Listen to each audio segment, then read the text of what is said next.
All right, good evening, everyone, and welcome to Free. I'm Ryan. I'm the pastor and executive director here. This is Noel Wysocki, the community director here. And some of you might have forgotten, not that we would forget about you, Noel, but you've been gone for many weeks because she went off and did this thing where she had a little baby. Yeah. So baby crew is here. Yeah. Where's Mickey? Mickey, do you want to come on up here so people can see not just you, but the newest member to the Wysocki family, the newest member to the Free family? All right, look at this. He's very small. Born on March 3rd, 3-3. March 3/3/25. Yeah. Look at little crew Michael. How great is that? Mickey just pulled a Lion King up here. All right, you guys got some beautiful chaos coming your way. That's right. With Well, you're going to baptize him next week, so hopefully you can put the good Lord in. we're gonna really instill something into that child. We can only hope. It's gonna be all kinds of fun. Thank you, Mickey, for being up here. Hey, just to remind you all, this is a community for addicts, loved ones of addicts, and spiritual refugees. And what we do here is break the silence of addiction and create space for healing, recovery, and spiritual connection. And there is always one thing we don't do in this community. You can shout it out on a count of 3, all 4 words. 1, 2, 3. We don't do shame. We don't do shame, but there are a few other events. There's a few events you might want to know about. Noelle's going to tell you all about them. If tonight's your first night here, welcome. We're so glad you're here with us tonight. Get with a home team member or a Free staff member, and we will get you hooked up with a welcome bag. And inside this welcome bag, it has a little bit about what we do here at Free Recovery Community. There's some fresh roasted wagon coffee in this bag and just some other free swag items. So get with a home team member or staff member and just know that we are so grateful to have you here with us tonight. Next up, this coming Friday, we will be having the CARE, Colorado Artists in Recovery art show here at Free. So, yeah, it's a great time. So from 5 to 9, it'll be in this building. We pack out the hallways and then the cafe, and artists who are in recovery showcase their art. It's a great time. There's food. You guys can grab a cup of coffee from the cafe, but join us. Gosh, it's always so fun. Yeah, it's a lot of fun. And I said the first service, you might want to get here a little early, or I don't know. So 250 people-ish, 250-ish people are signed up for this event so far, have registered. So it's going to be a packed house. But as you mentioned, they don't all come at the same time. It's a come-and-go event. So Yep, so don't let that deter you from coming. But yeah, stop by. It'll be a great time. It'll be fun. Next up, we have our Second Chance comedy show. This is going to be April 10th, so it'll be in this room right here from 7 to 9. We did this, maybe 6 months ago. All 5 performers are comedians in recovery. It's a great time. The cost for a ticket is $24 plus a small charge for tax. So get online at Free, or you can go straight to the Second Chance Recovery site and purchase your ticket there. Doors open at 6 p.m. Grab a cup of coffee, come in at 7, but it is so much fun. You guys, if you're looking for a fun time on a Thursday night, this is where you should be. This is the happening place. And then lastly, we're having a community cleanup event here at Free on April 13th. It's a Sunday from 11 to 2. So we do this usually early in the spring just to do some light gardening around Free, pick up some trash, really spruce this building up before we head into spring and summer. So Sunday, April 13th, we'll be doing that from 11 to 2. Come join us if you're looking to be part of this community a bit more, or just trying to be of service. We will be having food towards the latter part of this event. So come join us for community and some food, and you're going to be pulling some weeds, so it'll be great to see. I will pull some weeds, yes. All right. Together we will. Yep. All right. Thank you, Noelle. Thank you for being with us tonight. Hey, the way we get started on a Saturday night here at Free is with celebrations. If you're new with us, this is how we start at Free. We lift up the good. We start with the good. Maybe you're celebrating a sobriety anniversary or a birthday or whatever the new thing in your life or recovery is.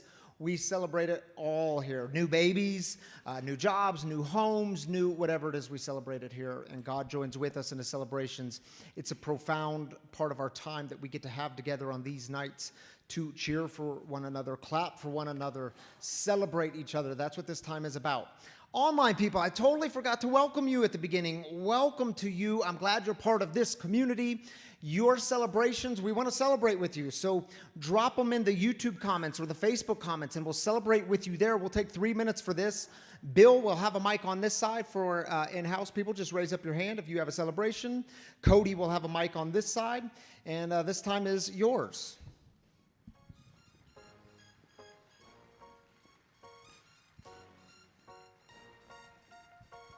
I'll go ahead and start us off. Hi, I'm Cody, and I'm celebrating 62 days clean and serene today.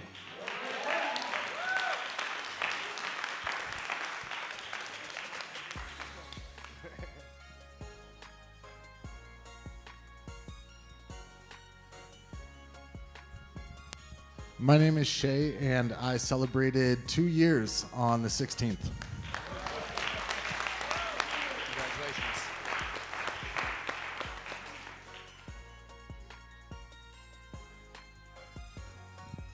Hi, I'm Alexia. I celebrated 6 months of sobriety on the 25th.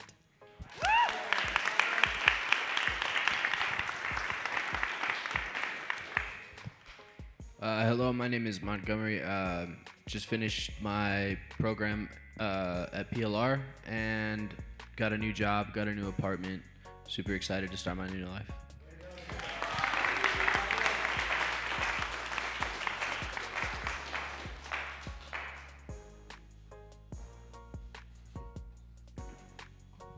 Hello, my name's Rocky, and I celebrated 5 months of sobriety on the 25th.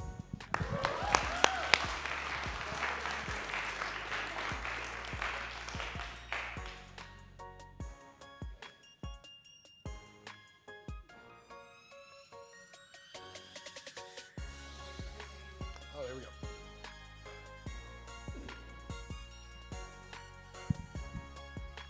I got a new job and it's pretty cool. I already have a job and I have my own business, but that can be up and down as a new entrepreneur. So I have a huge weight off my back having a second job, just not having to go a long time. So I felt really good this week and I'm thankful for the job.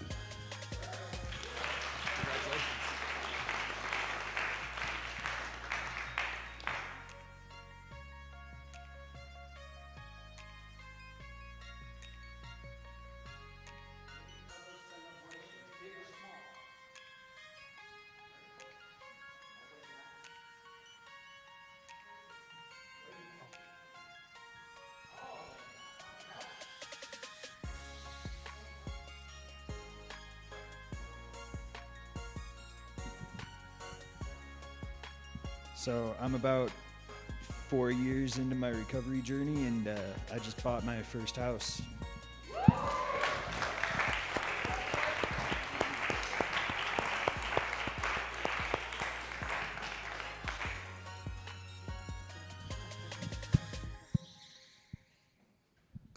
Anyone else? Well, actually, we're out of time. Mark, did you have one? Let's have Mark speak it out. I'm going to step off of the stage for a moment. Awesome. Thank you. I'm Mark, and I am 534 days clean of meth and fentanyl. Way to go, Mark. 534 days. All right, Tammy Canaday is going to join me up here to celebrate with our online community. Opposite side as I normal. know. So you've been coming to the 5 o'clock service recently, and not so much the 7. So it's good to have you at the 7. Thank you. It's been a busy season, and gymnastics have been taking a lot of Saturdays, so Man, it's good when to be you here. have as many kids as we do, life gets hard. Beautiful. It's a lot of babies. It's Yes. just kind of hard sometimes. I have a celebration. You do? Let's hear it. / heartache. My girl Lindsay's here, and she is halfway through her cancer treatment. So celebration and still have to go, which has been hard, and it's hard. So can we celebrate it? Celebrate it. We'll celebrate it. But that's a big feat. It's 3 weeks in, and it's a tough, everyday thing. So love you, praying for you. We're glad you're here. Glad you're part of this community. All right, you want to take the first one? Fredo says, today I'm celebrating 4 months free of fentanyl coming from Elevate Recovery. Those are good dudes. Thank you to everyone that has been working for me to make it possible. Way to go, Fredo. Proud of you, brother. Now he's got to be here in person next week because he's getting baptized in a wagon. Oh, okay. Fredo will be Nice. here. Better be here, Fredo. You should know his name. Can't though. do that digitally. All right. Bill Davis says, I had 13 years of sobriety on Thursday. Way to go, So- Bill. Congratulations, buddy. Glad you're with us tonight.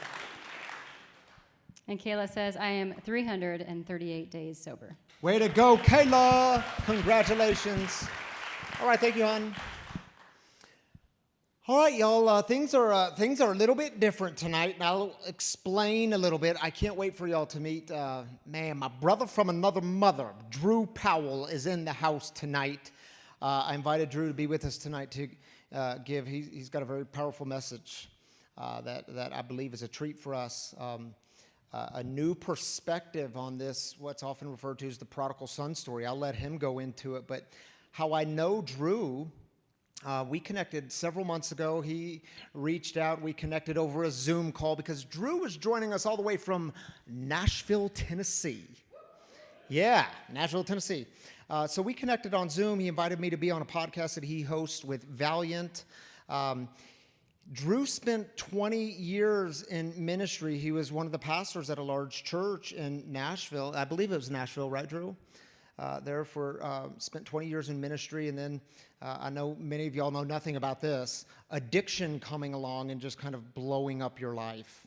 And Drew's going to share some of that story with us tonight, and I'm so grateful that he's here. And then this other weird thing's going to happen. Not that that's weird, that's cool. The other weird, cool thing that's going to happen is I'm going to be the guest storyteller tonight. And I've said for so long, Carrie will introduce us, so I'm not going to steal Carrie's thunder on any of this, but I was like, man, people ask me all the time, how come you're not the guest storyteller? Why don't you take the living room? And I feel like I've shared it all, but then Drew came along, and I found I haven't shared it all. So anyway, that'll be after Drew's message on the better older brother. Come on up here, Drew.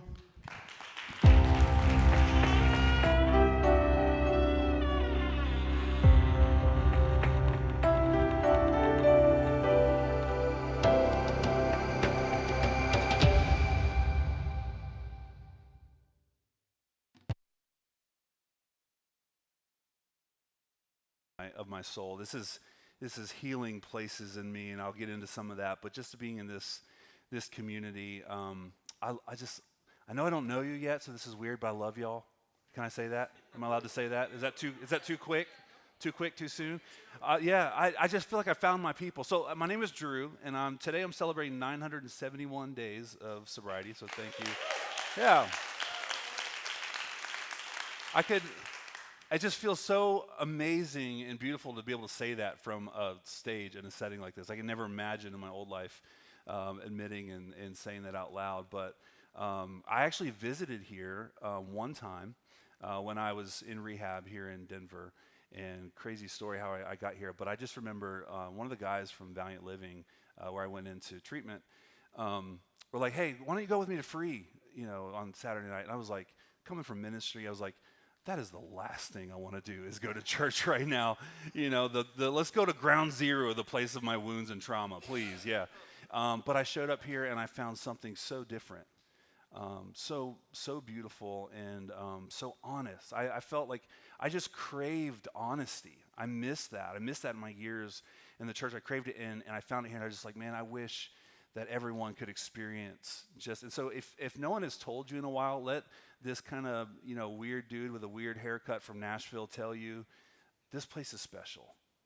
This place is special, and it's different, it's unique, and I hope you know that. I also want to say, since we're streaming online, I got to say hello to my family back in Nashville. My wife was supposed to come with me, but my son broke his nose playing basketball this week, and so just like you said, 4 kids, you never know what's going to happen, so she stayed behind and to care for him. But just want to tell my family how much I love you guys.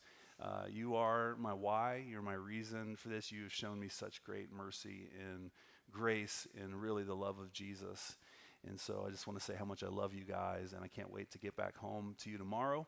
But my wife and I, we have 4 kids together, Grace, Emery, AJ, and Bentley, 3 girls, and AJ is the boy. Grace is a junior in college. I know what you're thinking. He's not old enough to have a junior in college, but it is true.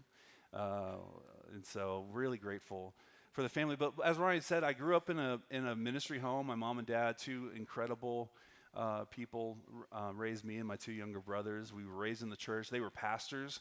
And so we were there anytime the doors open. We were at church a lot, whether it was music practices or Sunday morning, Sunday night, Wednesday night. My dad actually would park an RV outside the back of the church. And on Sunday, we wouldn't go home. We'd just go out there and take a nap and then go right back into church. We lived there. And honestly, I loved it. That was my community, it was my people. And then when I got older, I kind of went into the family business. My grandfathers, my aunts, my uncles, everyone was in church ministry. So I was like, this is what we do. If your last name is Powell, you become a pastor, right? And so I did that and got to serve for 20 years in vocational church ministry.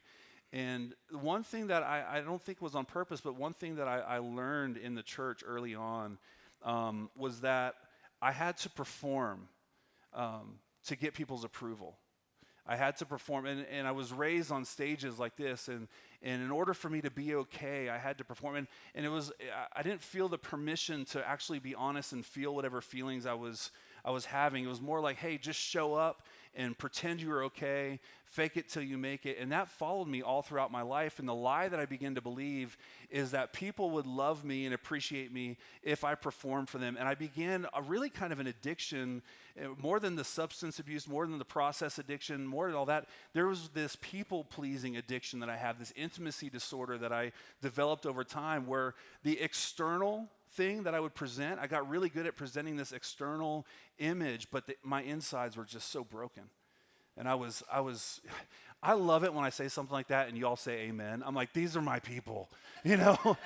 Like, you get it, you understand. And I just felt like my soul started feeling so disconnected. And I could get up on stage and present, and my internal world was absolutely falling apart. I had one therapist, actually, I didn't share this at the 5 o'clock, but a therapist told me when I got to rehab, they're like, Drew, you smoke people. And I was like, what? She was like, people are your drug. You use people to feel better. And I was like, first of all, ouch. Second of all, you're right. And until I couldn't keep it in anymore. I couldn't hold it in anymore. The brokenness became too much. And 971 days ago, pastoring at this amazing church in Nashville, and there was an intervention done on my behalf, which was one of the hardest things and also one of the most beautiful things that ever happened to me, because it sent me on the road to recovery. In that intervention, they told me I was an addict.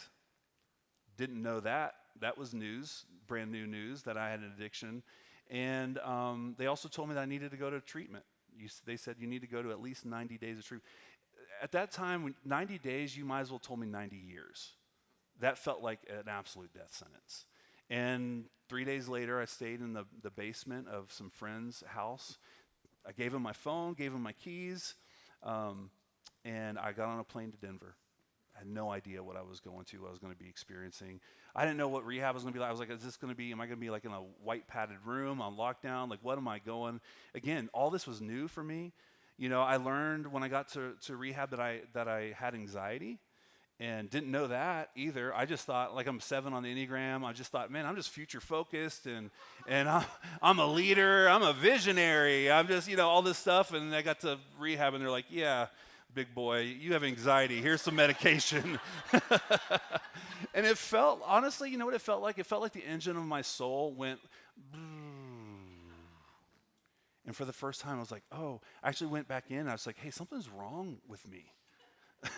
And they're like, what is it? I was like, and they're like, yeah, that's what peace feels like when you're not constantly racing and having to fill, that Enneagram 7 in me, like the glutton, like it's never enough. I just got to have more and more and more. And it just leads to such a discontent lifestyle.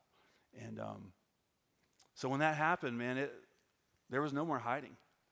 It was public, and the whole church knew. And at that moment, I thought I lost everything. I thought I lost my family. I thought I lost my job, my career, my identity. I didn't know who I was outside of being a pastor and being in ministry. I just didn't even know what good do I offer the world. This is what I know how to do. I don't know what else I could possibly do. But here I was sitting in Denver, looking up at the ceiling and just saying, God, I don't know what's going on here, but if you're real, we're going to have to hit the reset button. because what I've been doing hasn't been working for me. And God, in his infinite grace and mercy, met me in that place. And I want to share some of that stuff and just some of where I'm at today, but I also want to say maybe you're feeling similar or have felt similar, and maybe you can relate to this idea of I have to perform to win people's approval. I even feel that some, if I can be totally candid with you, I even feel that some in sobriety. Like sometimes, like, man, I'm either one or the other. I'm either this broken mess or I'm this person in recovery celebrating. And it's like, the truth is, I'm both. I'm both most days. Like I'm broken and I'm messy and I'm also in recovery and I'm also living. I mean, it's like, it's more complicated than just being one or the other. And maybe you feel that way sometimes. Maybe you feel like, I don't know. Do you ever feel like it's kind of crazy? Like, what am I? What is my identity? Who am I? And man, I think that's when we can embrace that. We can kind of get outside of ourselves and look at it. I think it's a really beautiful thing when we honor the different parts of ourselves that are showing up at different times. But there's this passage of scripture that maybe you've heard before. It was written by a doctor. And I love that. One of the Gospels was written by the doctor because he's so meticulous in his account of this Gospel. The Gospel of Luke. Gospel just means good news. It's the account of the life of Jesus. And Luke was one of the ones that gave this account. And Jesus was actually at this time, he was causing such a disruption among the Pharisees because he was hanging out with the people that the society had shunned. A little side note for you, by the way, like, the people that society cast out felt so comfortable around Jesus. Like they were so at home with him. I think that's something that we should pay attention to. They just felt so at ease. And Jesus felt, at one point, Jesus propped his feet up on a table. He was in there preaching to him. Jesus was hanging out. He was having dinner. He was not there to convert them. He had his feet up on the table hanging out with them. And so Jesus is actually telling these stories. They call them parables, but they're just stories. And I love the way Jesus would teach because he just would like lob out these random stories with no answer. And people are like, oh, what? And he's like, yeah, just chew on that for a little bit, you know? But there's such deep meaning in all of this. And in this story, it talks about a father and two sons. And the father, I believe, represents our Heavenly Father. And here's what Jesus said. Here's what he taught. He said, once there was a man who had two sons. One day the younger son came to his father and said, Father, eventually I'm going to inherit my share of your estate. Rather than waiting until you die, I want you to give me my share now. So the younger son demands his inheritance. Basically, this is what he's saying. Like, in all fairness, he was saying, Dad, I wish you were dead. That's what he was saying. Dad, I wish you were dead. Give me my inheritance now. I can go and I can use this, and I want to go live my life and prove to you that I can do better with it. And so the father liquidated assets and divided them. A few days passed, and this younger son gathered all his wealth and set off on a journey to a distant land. Once there, he wasted everything he owned on a wild living. Can I get an amen? Retweet. That was me. He was broke. A terrible famine struck that land, and he felt desperately hungry and in need. He got a job with one of the locals who sent him into the fields to feed the pigs. The young man felt so miserably hungry that he wished he could eat the slop the pigs were eating. Nobody gave him anything. So he had this moment of self-reflection. What am I doing here? Back home, my father's hired servants have plenty of food. Why am I here starving to death? I'll get up and I'll return to my father and I'll say, Father, I have done wrong against God and against you. I have forfeited any right to be treated like your son, but I'm wondering if you'd treat me as one of your hired servants. Which, pause just for a second. There's a whole message in here that I won't speak on tonight about the courage it takes just to come home. Like, I think that we miss that sometimes in the story. Like, it took a lot of courage for that son to say, you know what? I blew it, and I need to go home and just face the music here. A lot of courage in that. So he got up. He returned to his father, and the father looked off in the distance and saw a young man returning. And I love this part so much. He felt compassion for his son, and he ran out to him and folded him in an embrace and kissed him. Some translations say, but while he was a long way off, his father ran to him. Now, understand this. In this culture, men didn't run. That wasn't a thing. Like, especially older men, dignified men, you wouldn't catch a man running like that. That would be a sign of shame. And so as Jesus is telling this story, he understands as people are listening to this, like you would be connecting the dots if you're hearing this story in that culture. Like, this is a big deal that a father figure would run. Because what's happening here, and I love this about God, our Father, he's saying, listen, I'm going to divert the attention of shame off of you coming home, and I'm going to take the shame. Because now people are thinking, why is he running? Not why is he coming home? Isn't that a beautiful thing about our Father in heaven, where he says, I love you enough that I'm going to take the shame and the attention of shame on me, so people are now looking at me and not at you. Wow. He's providing an environment of safety to return home. Oh, it's so beautiful. I feel this so deeply. The son said, Father, I have done a terrible wrong in God's sight and in your sight too. I have forfeited any right to be treated as your son. Has anybody ever felt that way before? I know I have. I feel it right now. But the father turned to his servants and said, quick, bring the best robe. Bring the best robe we have and put it on him. Put a ring on his finger and shoes on his feet. Go get the fattest calf and butcher it. Let's have a feast and celebrate, because my son was dead and he is alive again. He was lost and he has been found. So they had this huge party. I like that part. There's another person in this story, and it's the older brother. And for years, I didn't really find myself in the story. Even if I preached this message, it was always for other people. And I love that about being in recovery, because you end up shining the light back on your own self, right? Like, I remember when I first got to Valiant, the first few weeks there, I was like, man, I'm not like these guys. Like, they're real addicts over here. I'm so embarrassed of my own ego. It's like, these guys are really messed up. I don't know what I'm doing here with these guys, But then by the end of treatment, I was like, these guys are my brothers, and I'm pretty sure I'm the worst. I'm the worst.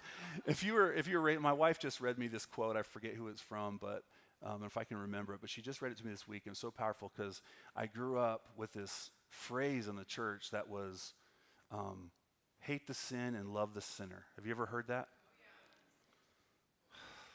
Gross. You know what it should be instead? Love the sinner and hate your own sin. Love the sinner, hate. And I'm like, that's the way of Jesus, y'all. I say y'all, I'm from Tennessee. That's the way of Jesus. The older brother was me in the story. It was, I've done everything right. I've checked all the boxes. I've been obedient. I've been here the whole time. And now you're going to throw a party for this guy that took everything, that wish you were dead? And I realized in self-reflection that for many years, without knowing it, that I was that older brother. Now, I thought I was a better version of it because I was nice to people when they would come to church, broken and whatnot, but I didn't relate to them. I'm not like you guys. And I want to pause for a second, and I want to say, from the depth of my heart, as a former pastor who for 20 years operated as the older brother, can I just tell you that I'm sorry?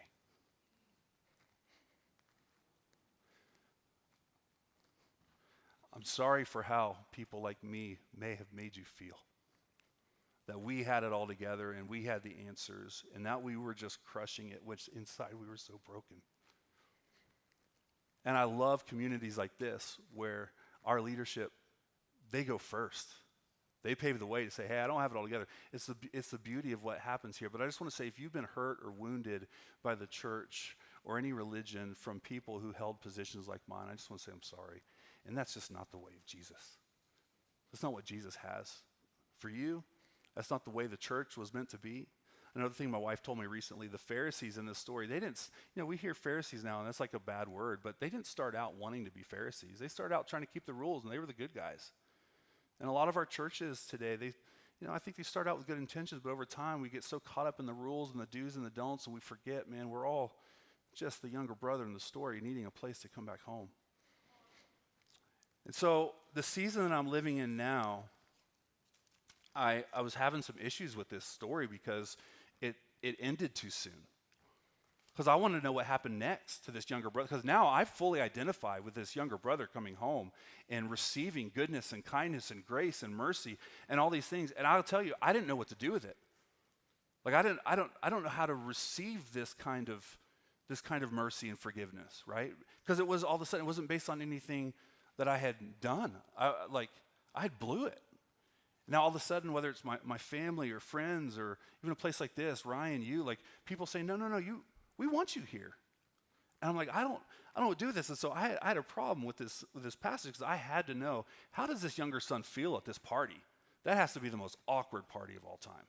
Like, wouldn't you be, like, I would be going around just apologizing to everybody, like, hey, I know, like, I don't deserve that. Like, trust me, I get it, we get it, I don't belong here, right? So here's what I did. Now, we don't do shame, right? Okay, I'm going to stretch you a little bit. Because I went and I was like, I got to know what happens next. So I went to ChatGPT. Cheers. And I copied and pasted the prodigal son story. And then I told ChatGPT my story and how I felt. Then I said, based on my story, write the next chapter. Wait, here's what it says. The parable of the restored son. And so the younger son, though welcomed with great joy into his father's house, found himself troubled in heart. The feast was spread before him, the finest wine poured into his cup, yet his hands trembled as he reached for it. For though his father had covered his shame with a robe, placed a ring on his hand, and called for music and dancing, the son could not quiet the voice within that whispered, "You do not belong here." And as he stood among the gathered guests, he lowered his head, unable to meet their eyes, for he saw in them the ones who he had abandoned, the ones who had worked faithfully while he wandered. And so he moved from person to person, speaking in hushed tones, saying, "I'm sorry. I do not deserve to be here. I know what I have done, and I know what I've lost." But as he turned to leave, his father's hand rested upon his shoulder and said, "My son," he said, "you are here because I have brought you home.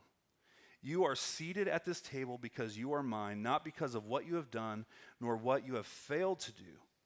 And though the son nodded, his heart still warred within him. That night, as the house grew quiet and the lamps burned low, he sat apart from the others, staring into the darkness. And the father, seeing this, came to him and sat beside him. "My son, why do you grieve?" "Father," he said, "I do not know how to carry such kindness." Man, I just relate to that so deeply. "My hands have known only labor, my heart only striving. I have wasted all that you gave me, and now you pour even more upon me. I am ashamed, for I do not know how to receive it." And the father said, "You believe this is about what you deserve, but it has never been about that. It has only ever been about who you are to me." The son looked up, and for the first time, he truly saw his father's face. Not the sternness he had imagined in his shame, but the deep and unshaken love that had been there all along. And in that moment, he understood. He had spent his life believing he must earn a place in his father's house. Yet his father had never once required it. The love he had tried to buy with obedience, then lost through recklessness, had always been freely given. And so at last he wept, not in sorrow, but in relief. And the father, pulling him close, whispered, "Rest now, my son. The feast is not for what you have done, but for who you are, and you are home." Man, I mean, blessed be the word of ChatGPT, you know. Which, by the way, this is not script. I've got notes in my Bible. I'm not reading from Scripture. It's a robot. But I relate so deeply to that feeling of shame. And if I can just be completely honest with you tonight, like I've felt that even being here. This is my first time doing anything like this since getting sober, and I never thought I would ever do anything like this again. And honestly, I was okay with that. Like, I didn't have this like longing, this desire, and I'm grateful for the invitation, but I wasn't like, I just got to get back to, no, like, God has given us such a beautiful life in Nashville, our family. It's so far beyond what I could have ever dreamed or expected. It's crazy.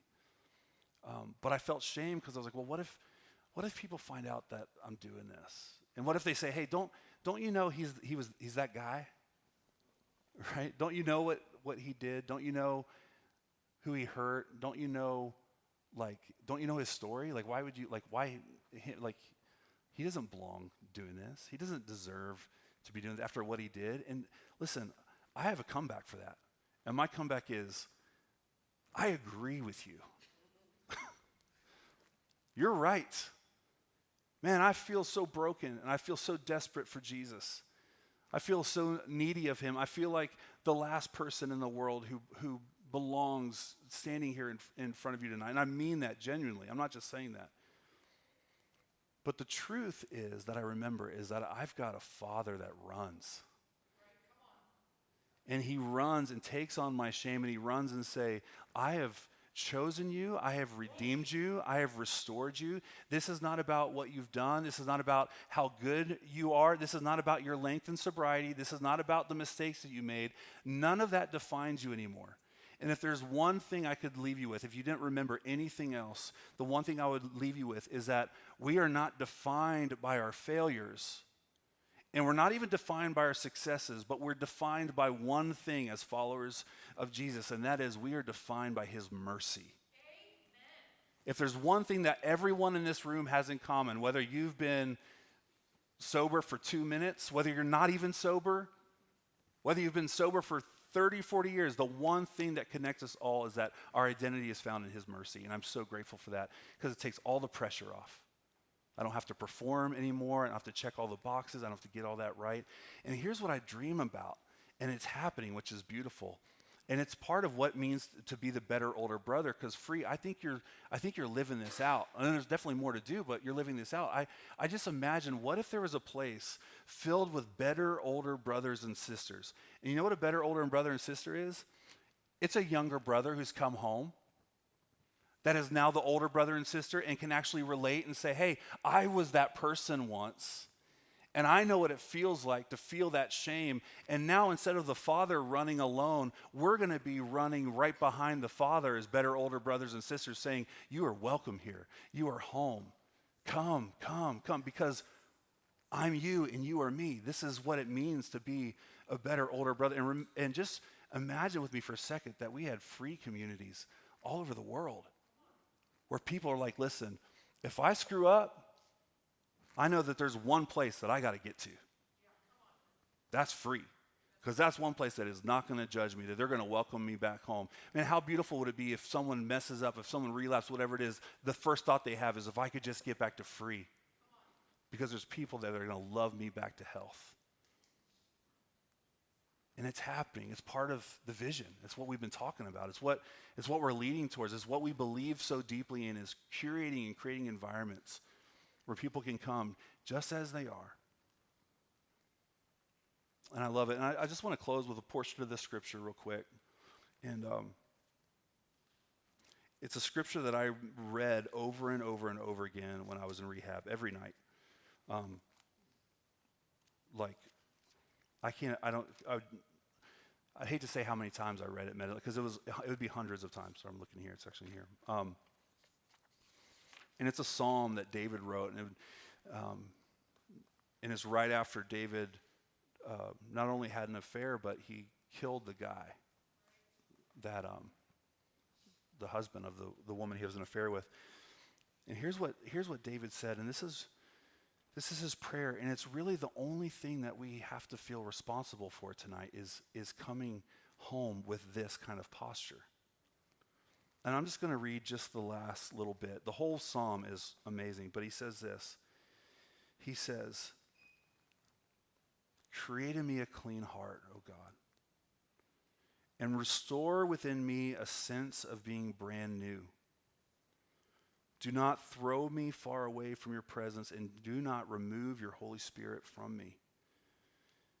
Give back to me the deep delight of being saved by you, and let your willing Spirit sustain me. And if you do, for those of us that have been redeemed by the mercy of God, this is our challenge. He said, if you do this for me, I promise to teach rebels your ways and help sinners find their way back to you. Free, that's what we get to be a part of together.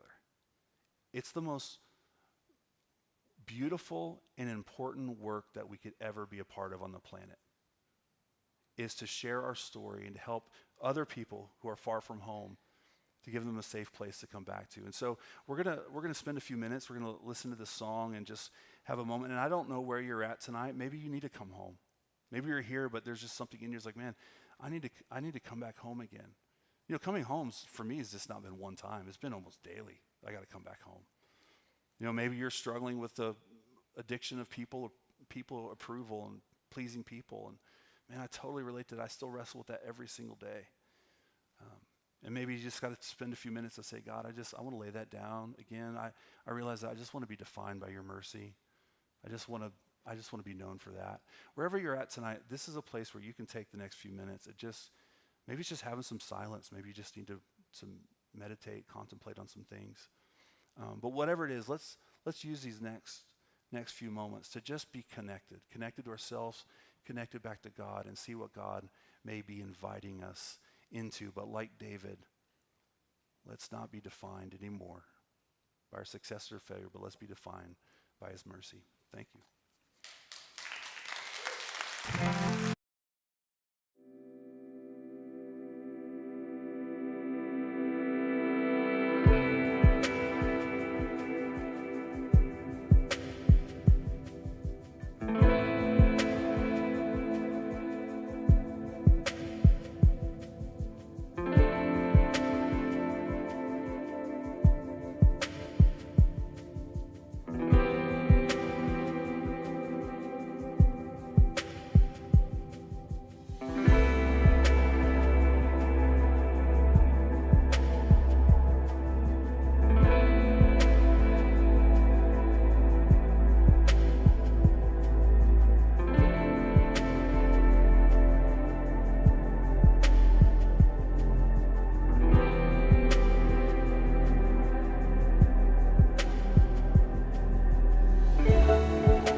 Hi, friends. Welcome back. For those of you who don't know me, my name is Carrie, and I'm the Associate Executive Director here tonight. Y'all, and I did say that on purpose, y'all, can we give Drew one more round of applause? Because was that not absolutely amazing? I mean, for someone to come in here and like really get the shame thing, my friend, you are one of us, and I hope we get you back here again. For those of you who are new, you do know that we have a guest storyteller, or you should know if you're not new anyway. But we have a guest storyteller in the living room every week to share their experience, strength, and hope. This week, if you guys got the newsletter, you know this is a little bit different. We got Ryan Canaday in the house. However, what you guys may or may not know is he had no idea what the questions were. He got a hold of me and he told Drew, like, hey, talk to Carrie. I want you to get these questions together, give Drew a little rundown. Drew, your sermon was amazing. Your questions, your original rough draft, maybe not as much. These were like some like softball little questions, and I was like, no, that's not going to work here. I'm like, Ryan Canaday is a 4. You need to go real deep, real fast, and you need to like get us like catch them off guard, and something that you cannot Google on the internet. So these questions, I don't know if they're the same as the 5 o'clock, but things got a little interesting. So I hope that you guys can give a little bit of grace to the guy who does it every single week for us. But please help welcome back Drew and Ryan up to the stage.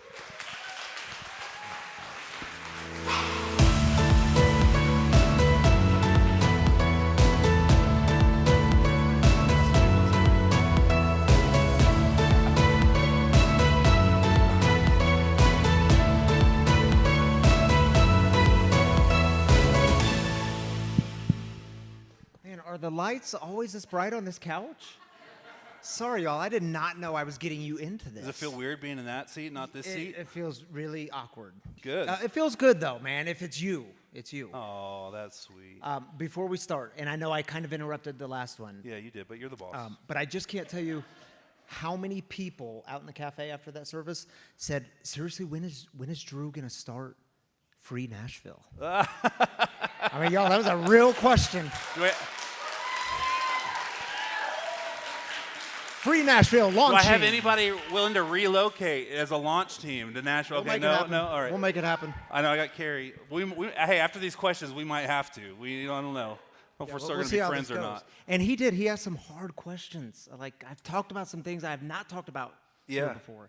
Well, and I was really appreciative that you didn't shy away from them. You just embraced it. So I do have a couple new ones. So I'm going to see how. I'm going to see how canned your answers are. If they're canned from the early service, I'm going to eject, and I'm going with my new ones, okay? All right, let's do this. Actually, let's start with a new one. Yeah. What part of being needed by others feeds something unhealthy in you? Or does it? Yeah. Yes. Next question. No. Yeah, I've often thought about, dude, when you were saying in your message that you didn't need this. Like, and I know you're grateful, man. Drew and I are buddies. We talk, and I know you were grateful to be here, but you also said, I wasn't like needing this back in my life. I've often wondered, like, and I'm only 42, or for some of you, that's seriously, you're 42? I'm 42 years old, but what if I left? What if I left the gig? Would it bring up some, man, am I still needed by people? And is that part of something I'm even unaware of that feeds the unhealthy? I don't know what it is. Yeah. I know my life changed with serving people, taking that seriously, serving people with my story, with what we created here. So I don't know if I could totally answer that question, but I've thought about what it would look like. Well, it's funny because I had a follow-up question to that, and you already went there, but if God told you to step away from free tomorrow, which thankfully God's not asking that, but who would you be without it? Yeah, that's a scary question for me. Yeah. And it's one that Tammy and I talk about it. what would it look like? And I don't have any intention, I don't want to create any anxiety in the community. I don't have an intention of leaving anytime soon. A couple people were excited about it when I said No, it that's back. not true, Drew. Oh, That no. ain't true. Oh, okay, yeah. I need some affirmation. Yeah. But we talk about it. What would it look like? And it scares me a little bit because it's like, all I've ever done has been a pastor. All I've ever done has been in ministry. And the other thing, people have asked me this, well, are you just in recovery because that's like part of your work? And I've had to seriously think about that. Would I go to meetings of, and I'm breaking traditions here, but I'm just doing it. Would I go to meetings of Alcoholics Anonymous 3 days a week if I were not a leader here at Free? And the truth is, I have to remind myself, wait a minute. I did that for 6 years before we started Free. Yeah. So recovery is part of who I am. Yeah. But man, it puts fear in me because I don't know, would I know who I am? I would hope I'd figure it out. But you know what I'm grateful for in this moment as I'm hearing you answer these questions? I'm just so grateful that you're wrestling with it. Yeah. You know what I mean? Because like, if you're like, oh, I've never even thought of that before, that would be scary. It's not that you don't have the answer. It's the fact that I think it's in the wrestle that is the important part. Yes. You know? And I've been really blessed, lucky, whatever you want to call it, with some good mentors along the way. And I had someone say to me early, like in our first year of starting Free in our backyard, be thinking about an exit strategy. And I'm like, what? That's our first year? You're telling me to think of an exit strategy? He said, always be thinking of an exit strategy. How can you build something? And this is something we tried to do here at Free. How can we build something where it's sustainable, that if I'm hit by a bus tomorrow, the thing still goes on? And I think that happens here. There's a tremendous community here where Free still goes on. And I'm really confident of that.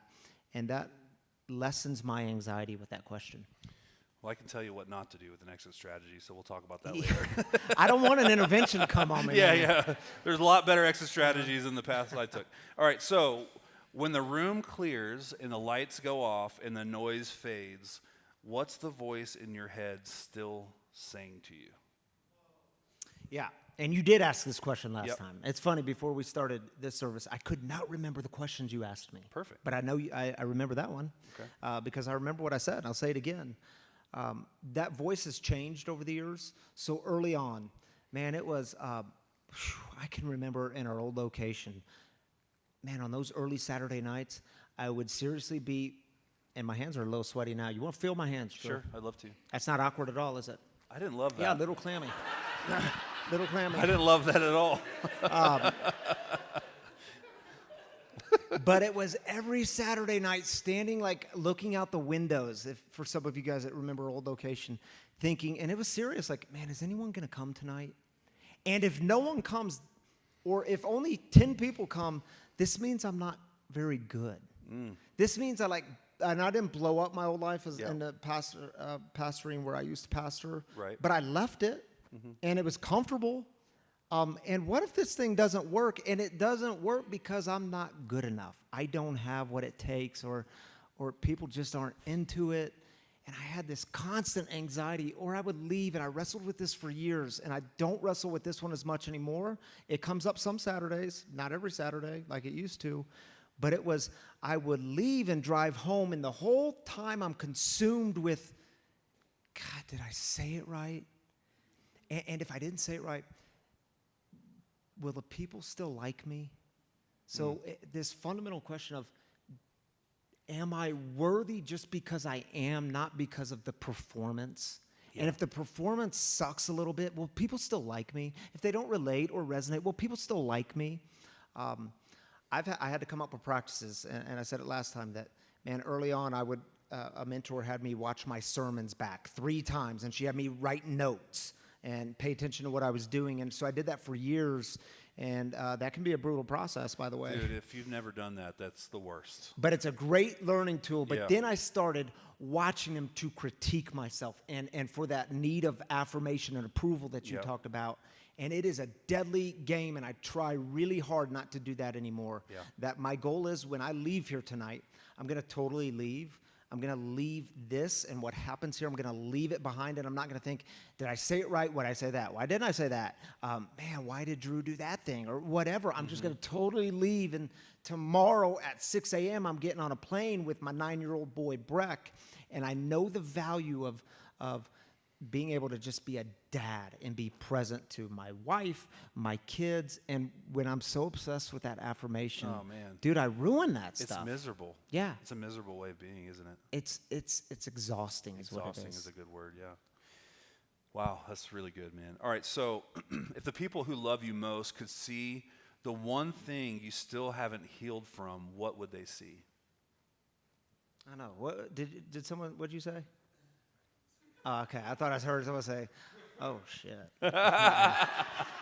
Yeah, the gas. He's like, I didn't say anything. Yeah, Cody's in my head, dude.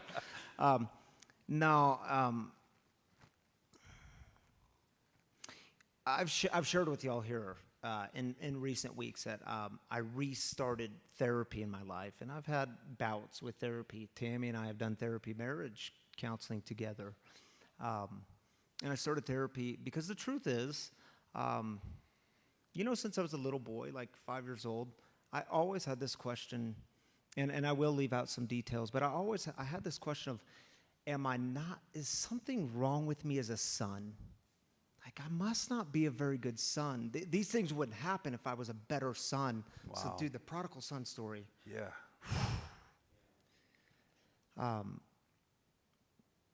And then this trauma hit later in life, 6, 7 years ago. And you know what I told myself? So it was, and I'll just be frank on this part, it was my stepdad who was in my life since I was 5 years old and just totally walked out. And I told myself, why is this bothering me? And I was close to him. We talked often. He was in my kid's life. I mean, we were tight. And why can't I shake this? I'm a pastor. Yeah. Dude, I'm supposed to be the one giving answers to this trauma. And why is this ache still with me? Why am I waking up in the middle of the night with night terrors? I had that when my brother died when I was 18 years old. Yeah. Why does this happen? Why can't I kick it? And in therapy, I've learned, he gave me some tools, and I told him, I want tools. I don't want to just talk about trauma. I need to help to deal with it. And he had me write a letter. I wrote this letter on Thanksgiving week, and I put it in the mail, Thanksgiving. And he said, can you write it and send it with no attachment to the outcome? Right. Meaning, if he doesn't respond, if nothing happens, are you okay? And I had to be okay with who I am. Yeah. And then he says to me, Drew, he says, okay, after that, now that you've done that, I told him I did it. I was all proud of myself. I thought I was done. He said, you need to have a funeral. And I'm like, well, he's not dead. I just haven't talked to him in 7 years. There's no contact. I know nothing about him. I know he's alive. But he says, you need to have a funeral. And so I'm going to do that this summer. The ground's been a little frozen, and probably I've been a little scared too.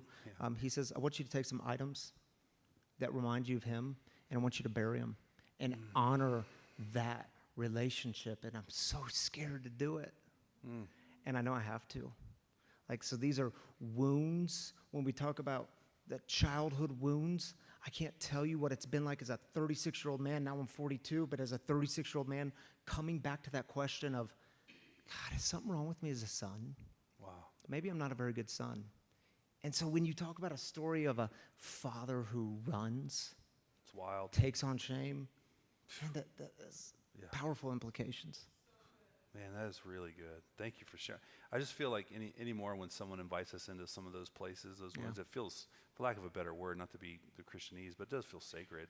Yeah. It feels sacred to be invited into that, so thank you. Yeah, and the number of addicts and alcoholics that I've encountered who have these similar wounds. I won't ask you all to do it, but I could say raise your hands if you have these kinds of wounds. Yeah, and, well, okay, the room did it, which is nearly all of you. and Drew, it's what I love about this community, man. They constantly remind me I'm not alone, I get to remind them you're not alone. I love it. All right, do we have time for another one or two? You know what? We're going to go to 10 o'clock tonight. Hey, revival. Hey, Big Boy's going to need to eat soon if we're going to go to, Someone get some burritos from the cafe. I'm going to pass out here soon if I don't get some nourishment. All right, moving on. Yeah.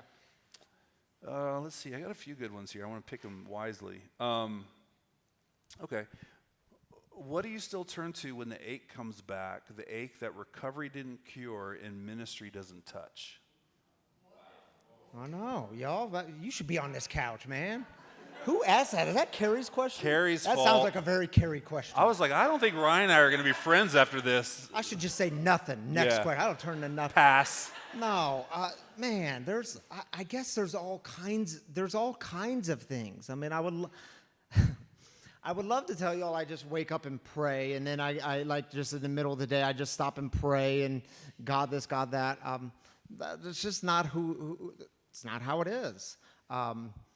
I turn to all kinds of things. The endless scrolling on social media, the paying attention to what people think about you, the giving too much energy to that, the isolation. I said this last service. I still love to when I'm feeling hurt, when I'm feeling a little wounded. Like I wish I could just invite God in to fill it, but I still want to find someone to blame. This is someone's fault. If they didn't do this, I wouldn't be feeling this, so this is someone's fault. Yeah. It's the blame game, man. I'm good at that. Me too. Yeah. I'm better at it than you are, actually. I think you are too. I think you are. Oh, man. All right. How about this one? This is a new one for you.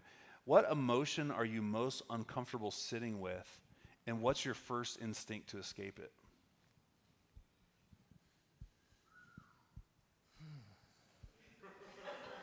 Yes.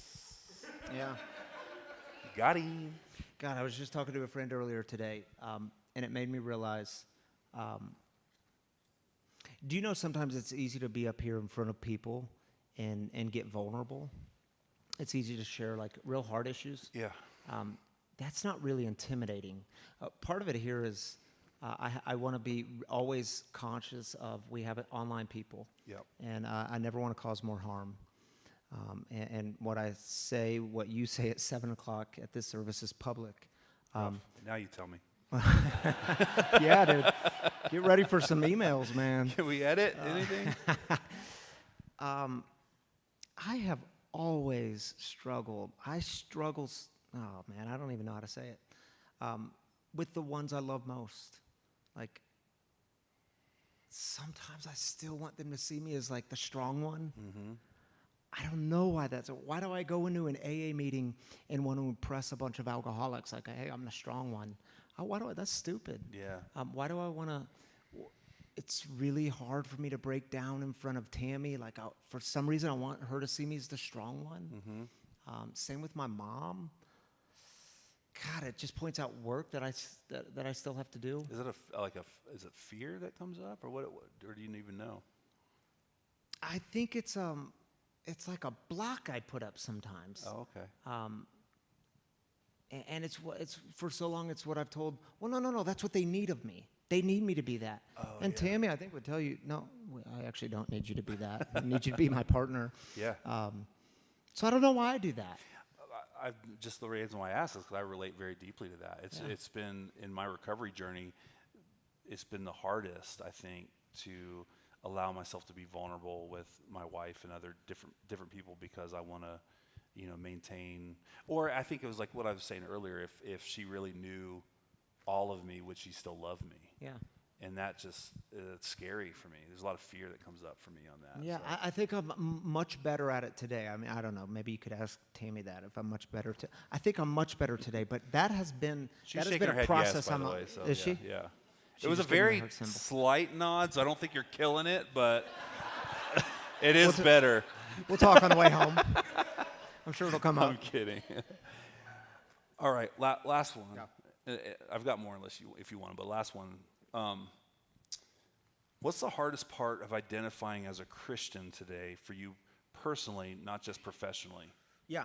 Now, this was a good question. You did ask this one. And I've actually done some work around this, and it's been like a couple of years of work. In fact, I mentioned it a couple of weeks ago in my message. I am so, and I want to also be aware here, again, cause no harm. But I need to speak my truth, too. I am so uninterested in labels today. Mm-hmm. So the Christian label is really uninteresting to me. Me too, yeah. Now, see, you don't get a round of applause in a traditional church setting by saying being Christian is uninteresting to me. Woo! You know what I mean? Yeah. But and let me say it this way: It's because what I've noticed is the minute you say you're Christian, I'm a Christian, not just Christian, I'm a Christian, people then put you in all these boxes and they have all these assumptions of who you are. I know you hate gay people. I know you think everyone who's not like you God's gonna send them to a place of suffering forever and ever and ever, a place called hell. I know who you're gonna vote for. I know which political party you're with. And I just have all these assumptions. And for a long time, it was like one of my goals to say, man, I want to push back on that. And I was always saying, well, I'm not that kind of Christian. Well, I'm not that kind of Christian. And the truth is today, that's exhausting. I'm just tired of doing that game.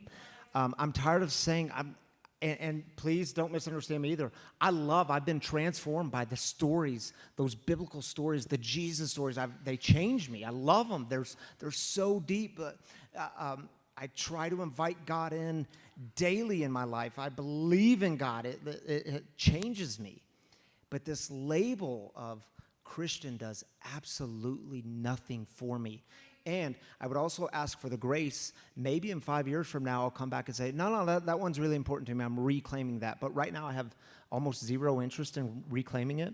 I was talking to a Muslim just this week. I didn't know he was Muslim, told me this incredible story, filled with like all the language and images we use, redemption and forgiveness. And then when I asked him his faith tradition, if he had one, he's a faithful Muslim.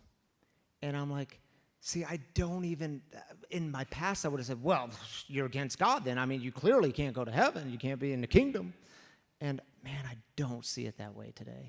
Like he's just as much of one of us as anyone else. And I was so grateful for that experience to remind me. Wasn't it so freeing to not have to be the gatekeeper anymore? Yes. Yes. I'm just so tired of being the gate. I'm like, listen, I was allowed in, so I'm just going to extend that invitation to everybody. Totally. And it's how I see my job here is I get to constantly remind us who we are. We're all welcome. We're all worthy of belonging and coming back home. That's right. And there's no like, well, no, all of us are worthy of that. Yeah.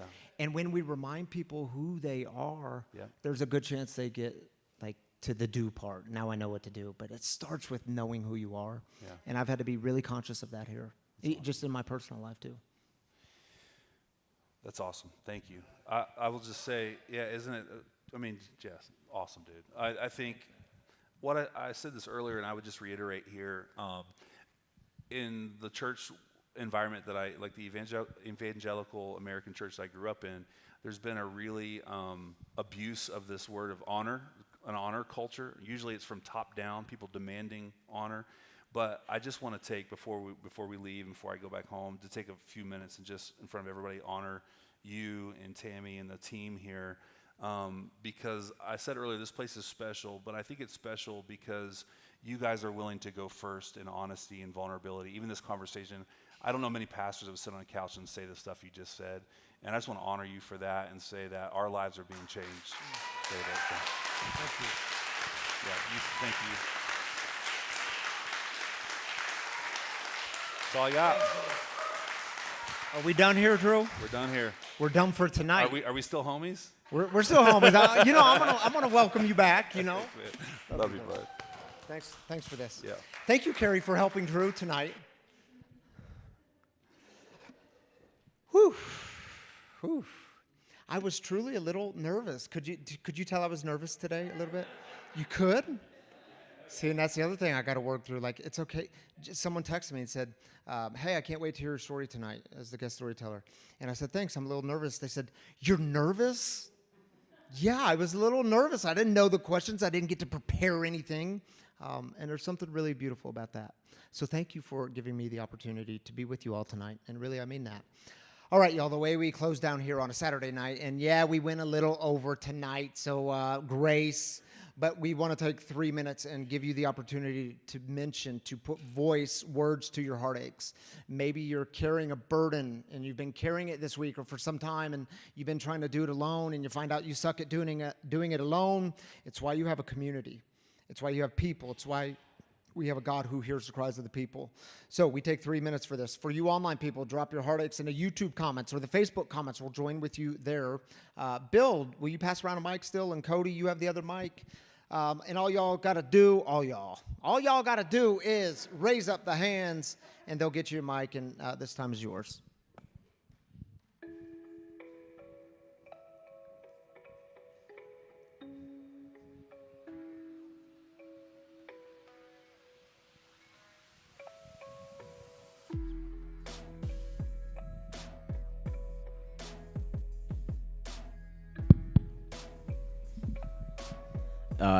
Hi, I'm Andrew. This past Tuesday, one of my housemates in sober living, he had a very bad seizure from alcohol withdrawals. He'd relapsed a few days before, and I'm saying a prayer for him, hoping he's okay. He's in treatment right now, but seeing him rolled out reminded me how real this is, and it was very humbling. So.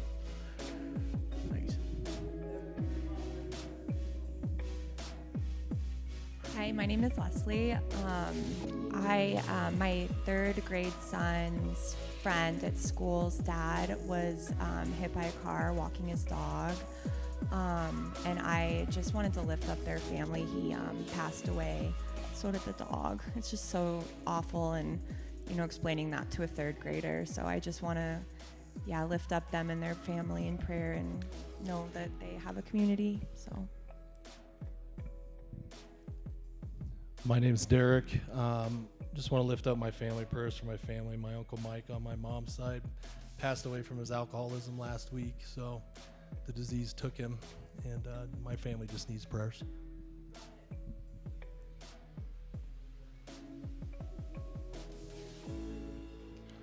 Hi. Hey, Go ahead. Hi, my name is Alexia. I asking for a prayer for my friend. Actually, two friends. They've been in a very bad car accident last Tuesday, and they're safe, but one of them has been severely injured, and the other one was driving and it's been very heavy on her. So if we can pray for them, thank you. Hi, this is Cody. Can we just give prayers to my best friend? He lost his father last night. So prayers for him and his family.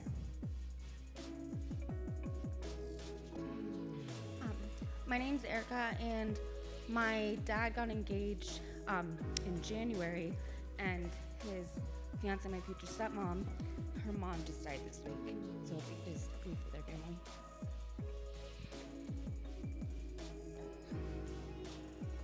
My name is Elizabeth, and I just wanted to lift up a friend of mine. Her name is Lana, and 2 years ago today, she lost her husband to addiction. And I know that this is a rough day for her. And I'm Mark. And a couple of weeks ago, a friend of mine, through his addiction, decided he was going to go ice fishing at Chatfield Reservoir and fell through the ice. And they found him hanging onto his ice chest and passed away.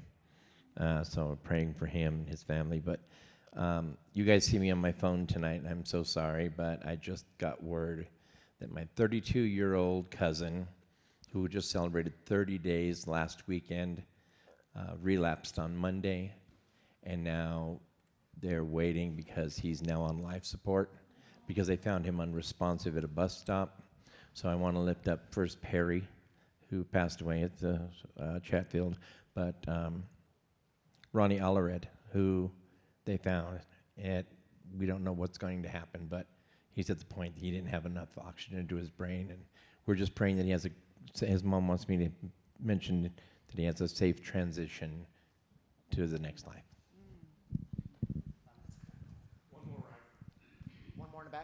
Thanks, Bill. I just want to say God is good, and that my father, he's like 15 years sober, I think, and he's had nerve damage and nerve pain for about like 4 years now, and it's not going away. And I just want you guys to pray for him. His name is James, so he can like feel that relief and live normally. All right, prayers for James. Thank you for sharing with us. All right, y'all. Can we join with our online people for just a moment? Tam, you going to come back up here? No? That was like Jerome would have stepped up if you didn't want to. I was so cozy sitting there. You looked cozy. All right, you want to take the first one? Sure. Rhonda says, this coming Wednesday marks a year since my husband died. Grief is still very difficult. Prayers, please. I think oftentimes a year can be more difficult. Yeah, after that first year. Prayers for you, Rhonda. I'm glad you're with us tonight.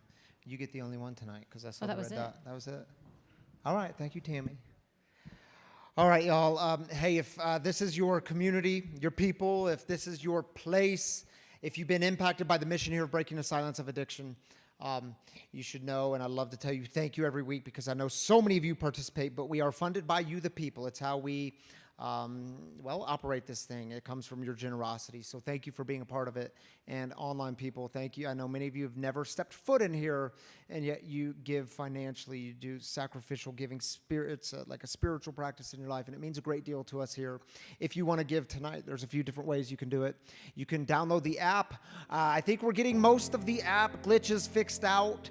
Free Recovery Community, the app is downloadable, and there's all of our content's on there, but there's also a giving button. You can give one time, you can give weekly, you can give monthly, however you want to do it. We're grateful for all of it. You can do the exact same thing on the website, freerecoverycommunity.com. There's a giving button, safe and secure way to give. And there's the giving kiosk, one outside of these doors and one just outside of these doors for, I don't know, old school people that still carry around cash and checks and that sort of thing. We do accept that stuff here. Thank you for being a part of it. Shall we go out with a prayer? Yeah, I would encourage you to just open up the hands. It's just a simple sign, simple symbol of openness. Maybe you're open to God moving in new ways, or you're open to a new path. Maybe tonight you're open to this idea of coming home, the place of belonging. Yeah, you're here. So as you breathe, remind yourself, I'm here. And if you don't know the St. Francis prayer, it's a beautiful prayer. It's one of my favorites. It's on the screen, and we'll pray it together. And it goes like this. Lord, make me an instrument of your peace. Where there is hatred, let me sow love. Where there is injury, pardon. Where there is doubt, faith. Where there is despair, hope. Where there is darkness, light. Where there is sadness, joy. O divine Master, grant that I may not so much seek to be consoled as to console, to be understood as to understand, to be loved as to love. For it is in giving that we receive, it is in pardoning that we are pardoned, and it is in dying that we are born to eternal life. Amen. Grace and peace to you. See y'all next time.